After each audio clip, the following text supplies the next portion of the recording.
Sidak tim gabungan di Desa Canggu Badung menyasar warga negara asing atau WNA yang diduga sebagai OTG penyebab peningkatan kasus COVID-19 di Bali. Pelanggar langsung menjalani tes rapid antigen sehingga jika diketahui hasilnya reaktif dapat segera ditindaklanjuti.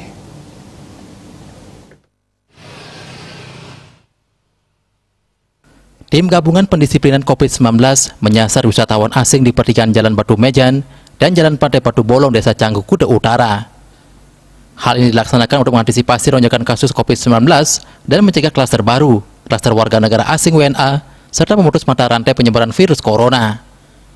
Camat Kuta Utara, Iputu Eka Permana mengatakan, tim gabungan dari unsur TNI Polri Kabupaten, didukung imigrasi, desa dinas dan desa adat, melaksanakan sidak untuk menurunkan angka kasus terkonfirmasi positif COVID-19.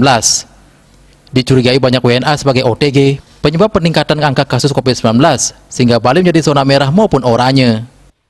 Kita dengan tim gabungan dan dari TNI Polri Kabupaten juga dibantu dari imigrasi juga, kita menindaklanjuti apa yang menjadi saran-saran dan arahan juga dari pimpinan, begitu juga dengan masyarakat. Bahwasanya wilayah kita banyak bule-bule yang orang asing yang melanggar prokes, khususnya pemakaian masker.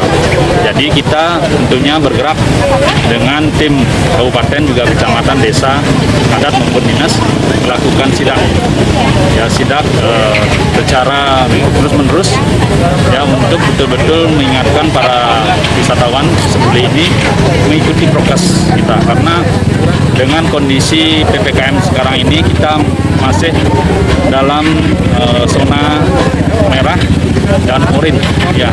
Jadi tentu dengan gerakan sidak seperti ini kita sangat berharap dapat menurunkan terkonfirmasi positif, kasus positif yang ada di wilayah kita. Nah, ini yang menjadi kecurigaan kita, bahwasanya banyak orang asing yang kiranya menjadi OTG. Pelanggar yang terjaring dikenakan denda dan hukuman push up. Khusus WNA yang melanggar protokol kesehatan wajib melakukan rapid test antigen. Apabila hasilnya reaktif, segera ditindaklanjuti. Artaye, Bali TV.